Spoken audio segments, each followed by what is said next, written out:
Alors Cédric, lui, il a un petit truc en plus, je vais te laisser le lancer, hein. Je te donne le micro. Lui, il va vous présenter son pitch avec un PowerPoint. Waouh! Vous avez vu ça, les vieux, comme ça, ils viennent les mains dans les poches, et les jeunes, ils vous font des PowerPoint. Ça va? Ça va. C'est très protocolaire et très universitaire. On voit le décalage. Merci d'être resté, malgré les histoires un peu plus difficiles. Effectivement, moi, j'ai pas frôlé la mort, mais je voulais vous raconter peu à peu, en fait, mon histoire. Donc, je suis Cédric Bischetti, j'ai 26 ans, je viens de Strasbourg à la base. Et je vais vous présenter un peu l'histoire de Makers for Change qui est née avant même ma naissance en fait. Voilà. Et donc ça commence par mes origines. Donc c'est un projet qui est tourné fortement vers tout ce qui est lié à la migration et aux personnes réfugiées. Et donc c'est aussi ce moyen, enfin mis à disposition par Lionel, est aussi un bon moyen pour moi de limiter les discriminations et peut-être de mettre des petites graines dans les esprits. Alors on voit les migrations qui sont diverses et variées dans ma famille, avec ici des Italiens qui ont fui Mussolini à l'époque, ici mon arrière-grand-père qui s'appelle Abraham Metzger, qui est juif alsacien, qui lui aussi a fui la vague des Allemands, ma grand-mère qui est pied noir algérienne, espagnole, voilà, et ici des grands voyageurs que je préfère, je déteste les étiquettes, et du coup au lieu de dire gitan, je dirais grands voyageurs, qui sont mes arrière-grands-parents aussi. Donc je suis le fruit vraiment de cette migration et c'est lié aussi à mon projet. Je suis obligé de passer par là pour que vous compreniez les étapes et le processus de réflexion. Alors voilà, dans les starting blocks, j'ai choisi cette image qu'on m'a envoyée récemment. C'est le faire-part de naissance. Alors pourquoi? Pour deux raisons. La première, c'est que mon prénom c'est Cédric Serge Patrick et que c'est lié en fait intimement à mon ambition. Cédric, ma mère l'a choisi parce que c'était un roi celte qui aime combattre, qui aime se challenger, etc.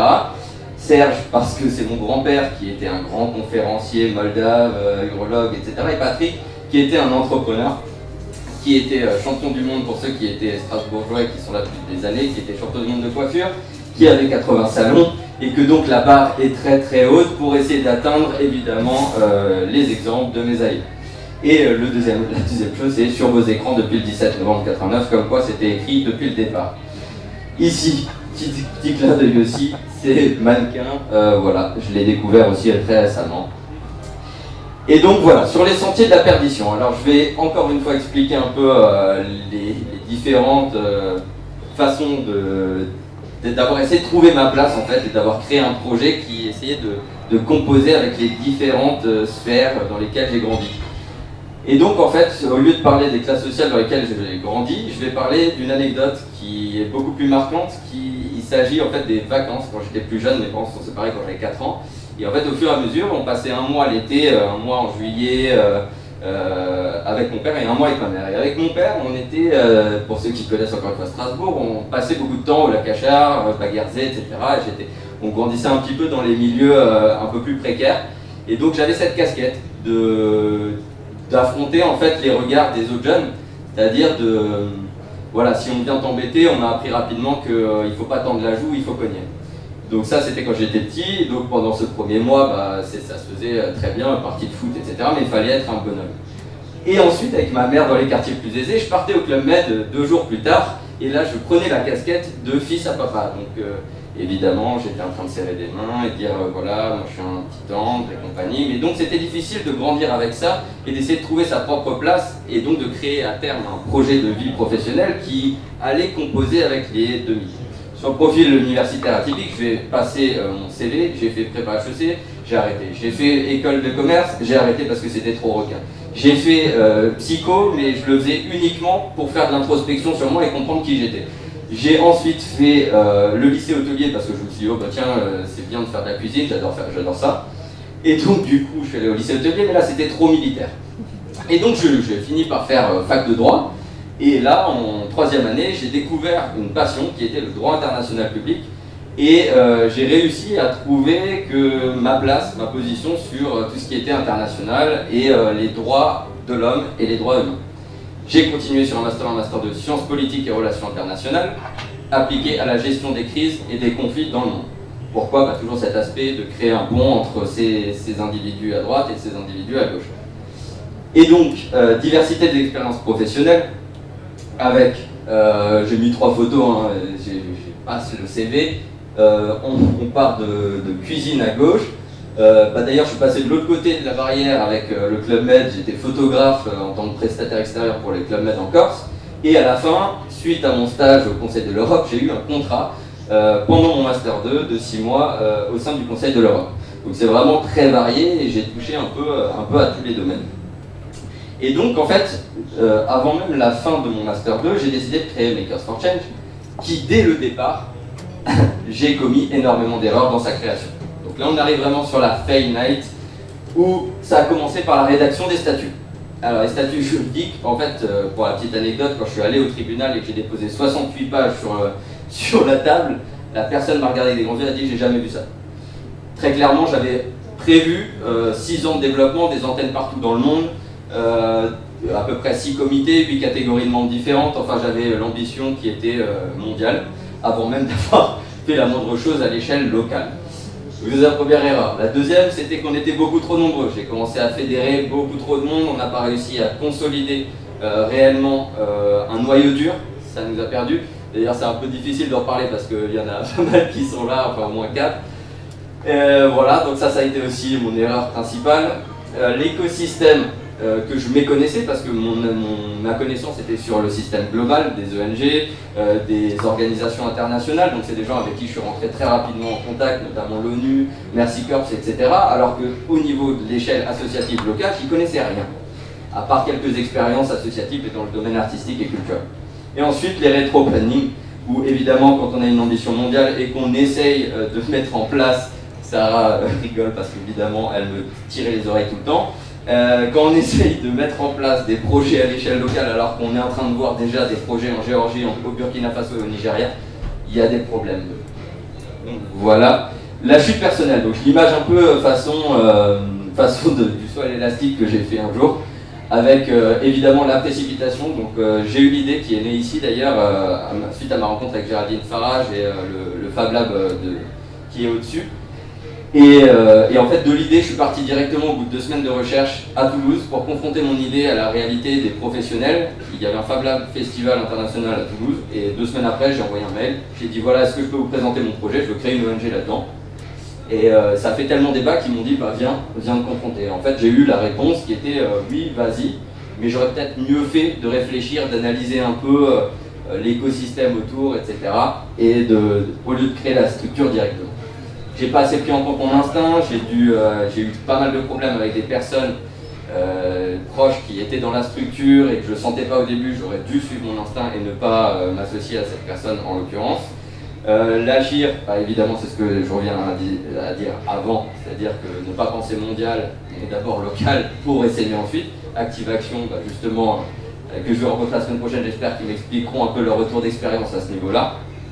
Et garder les pieds sur terre évidemment, parce que quand on est sur Skype avec des personnes de l'ONU, avec des grands pontes d'ici et là, on a tendance à perdre un peu la boule, du moins de mon côté. J'étais peut-être trop jeune. Et donc atterrissage difficile, avec une communication trop hâtive, hein. J'ai beaucoup trop parlé avant de formaliser des partenariats, je ne savais pas comment ça se passait, je pensais que le monde associatif était très beau, il vaut mieux prévenir que guérir, et pourtant j'ai fait du droit. La situation financière personnelle, j'ai fait un prêt pour financer cette année, ça fait quasiment 1 an maintenant que ça a été créé.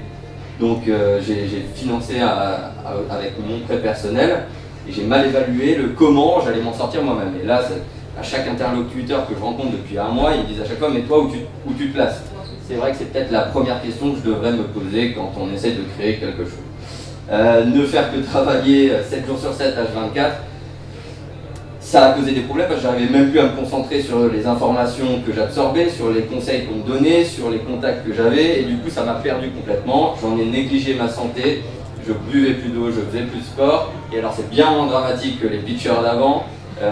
C'était qu'un calcul rénal de 8 mm, mais ça a fait un sacré mal. Voilà, donc j'ai fini, comme vous pouvez le voir, le 25 décembre, donc c'était à Noël 2015, à l'hôpital, où on m'annonce, comme j'ai mis sur l'article, que c'était une colite athlétique, hein, rien de bien dramatique, et plein de gens l'ont vécu. Voilà, donc c'était un peu ce déclic, et ça a soulevé énormément de doutes en moi sur mes capacités à pouvoir rebondir, sur mes compétences, sur tout simplement qui j'étais, où j'allais, qu'est-ce que je voulais faire ensuite. Voilà, j'ai eu des grandes remises en question. Après, comme on a vu dans la petite vidéo de dessin, effectivement, j'ai eu pas ceux qui m'entouraient dans le projet, mais beaucoup de proches il y a eu beaucoup de railleries et des choses qui m'ont touché vraiment personnellement. Mais c'est pas grave, je me suis dit au final, je vais leur prouver le contraire, et ils m'ont donné aussi cette force de me dire non, ça va le faire et non, je vais réussir. Donc dans mon doute, une montagne de défis à affronter, parce qu'évidemment j'avais créé des problèmes sur problèmes dans la structure et que je me suis dit, est-ce que c'est pas mieux de couper cette structure? Au final, j'ai fait le choix de la mettre entre parenthèses, de reprendre les choses étape par étape et d'y aller. Et donc c'est ça, on se relève et on y va. Qu'est-ce que ça m'a appris principalement? Donc de trouver mes limites personnelles, que c'est pas un sprint mais une course de fond. Ça m'a appris, en fait, ça m'a donné toutes les compétences et connaissances qui me manquaient suite à mes études, parce que dans les études, on vous apprend à faire des modèles économiques. Bon, j'ai pas fait de commerce, mais on vous apprend plein de choses. Mais au final, par la pratique, il n'y a rien qui fonctionne comme on l'aurait imaginé. Moi, j'ai fait un mémoire sur la résilience des territoires. Je me suis dit, bon, bah, si on met ça, plus ça, plus ça, ça donne pouf, un miracle sur le territoire. Bah, non, c'est pas comme ça du tout. Et donc, par la pratique, j'ai absolument tout appris. Manager l'idée, savoir faire des budgets prévisionnels, anticiper, voilà. Et savoir prendre plaisir, parce que malgré le fait que Makers for Change soit principalement basé sur la gestion des crises et l'anticipation des crises futures, il faut savoir déconner. C'est pour ça que je me suis aussi mis dans un collectif artistique et culturel de créatifs, pour pouvoir justement m'amuser aussi un peu et pouvoir participer à un projet qui est différent et qui a un esprit où on s'amuse. Et qu'est-ce qui a changé? C'est comme aujourd'hui, comme ils l'ont prouvé aussi avant, c'est de se renforcer en montrant ses vulnérabilités. Il ne faut pas avoir peur d'avoir des faiblesses, parce qu'on en a tous au final, et que le fait de le montrer, j'ai remarqué que mes proches qui me critiquaient, enfin ce que j'appelais des amis pour certains, m'ont piqué dans le dos le jour où j'aurais dit mais je m'en fous, parce que oui, effectivement j'ai des vulnérabilités, oui j'ai des faiblesses, mais je vais essayer de les combattre. Et du coup après ça fait taire évidemment les mauvais bruits. Agir vite, parce que évidemment le monde des startups, que ce soit non lucratif ou lucratif, pour moi c'est la même chose. Il faut aller vite parce qu'il y a de la concurrence, parce qu'il y a plein de choses qui se lancent, etc. mais il faut le faire de manière planifiée. Donc on repasse sur les rétro-planning. Faire confiance à son instinct, ça c'est une chose que Justine m'a dit, surtout fie-toi à ton instinct, parce que sinon de toute façon ça va me travailler. Et assumer qui l'on est, et voilà, je disais ça surtout parce que le terme de président, l'année dernière, m'a beaucoup coûté. Je me suis dit président, ça veut dire qu'il faut que je sois toujours sérieuse, j'ai plus le droit de déconner, c'est vraiment être carré tout le temps, etc. Et donc du coup ça m'a coûté, donc je préfère m'appeler aujourd'hui porteur de projet de Makers for Change que président, parce que pour président, voilà, en plus j'étais au Conseil de l'Europe, j'en ai rencontré des présidents, je me suis dit que c'est comme ça qu'il fallait être, pas du tout. J'ai pas envie d'être comme ça, et donc voilà, garder cette image jeune et décalée, enfin voilà, et être qui je suis tout simplement. Un résumé métaphorique que j'aime bien, c'est Pocahontas, parce que sur cette image on la voit, on prend l'eau, qui pour moi est le flux de la vie, enfin le courant de la vie, elle essaye tant bien que mal de ne pas tanguer et de se renverser. Donc ça c'est la première étape. La deuxième, c'est évidemment de trouver le bon sens du courant pour se laisser porter. Et si je devais continuer cette histoire, et même dans mon projet de vie, et donc à travers aussi Makers for Change, ce serait d'agrandir cette barque pour amener beaucoup de monde dessus, pour à terme avoir un grand voilier, hisser la voile et ne plus avoir à s'embêter. C'est évidemment une utopie. Et donc en conclusion, je dirais qu'il faut toujours croire en son projet, aller chercher son étoile là où elle est et là où elle nous attend. Parce que j'ai sûrement par rapport à mon parcours et mes antécédents génétiques et autres, beaucoup de chance, mais dans cette société, si on ne va pas chercher sa chance, elle ne tombera pas et il ne faut pas l'attendre dans le canapé. Voilà, merci.